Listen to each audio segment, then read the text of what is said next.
చూడమ్మా సర్వనామం. మరి ఇవన్నీ సర్వనామాలు కదా.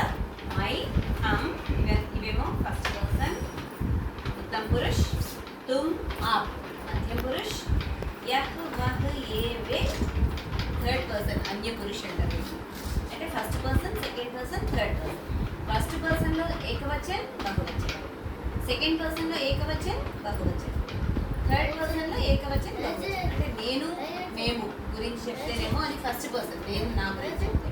అదే నేను ఎదురు వాళ్ళ గురించి చెప్తే అది సెకండ్ పర్సన్. తుమ్ము, ఆపు ఇవేమో సింగులర్, ఇవేమో ప్లూరల్. ఇవేమో అన్ని పురుషులు అంటే థర్డ్ పర్సన్ ఎవరి గురించో మనం చెప్పుకుంటే అది యహ్, వహ్ యూజ్ చేస్తాము, ఏ, వే ప్లూరల్గా యూజ్ చేస్తాము. ఓకే, వీటితో కా, కే, కి అనే విభక్తి ప్రత్యయాలు వచ్చినప్పుడు ఏ విధంగా ఈ సర్వనామం మారుద్ది అనేది మనం ఇక్కడ చెప్తున్నాము. మై ప్లస్ కా మేరా, my plus K Mere, my plus కి మేరే, हम प्लस का हमारा, हमारे, हमारी, हमारी. అదే విధంగా तुम प्लस का तुम्हारा, ఇంకా అనుకూడదమ్మా तुम्हारा, तुम प्लस के तुम्हारे, तुम्हारे,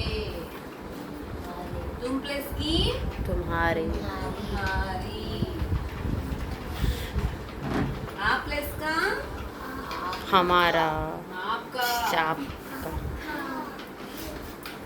आप प्लस के आपके, आप प्लस की आपकी, यह प्लस का इसका, यह प्लस के इसके,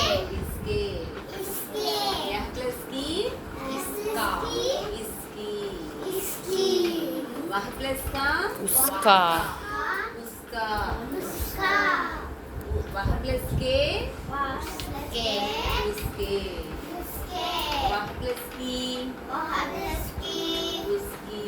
उसकी, ये प्लस का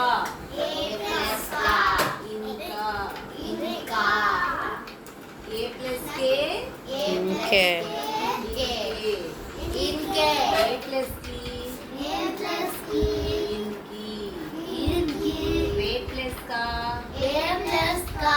उनका, वे प्लस के उनके, वे प्लस की उनकी. ఈ విధంగా సర్వనామం మారుతుందన్నమాట. ఓకేనా?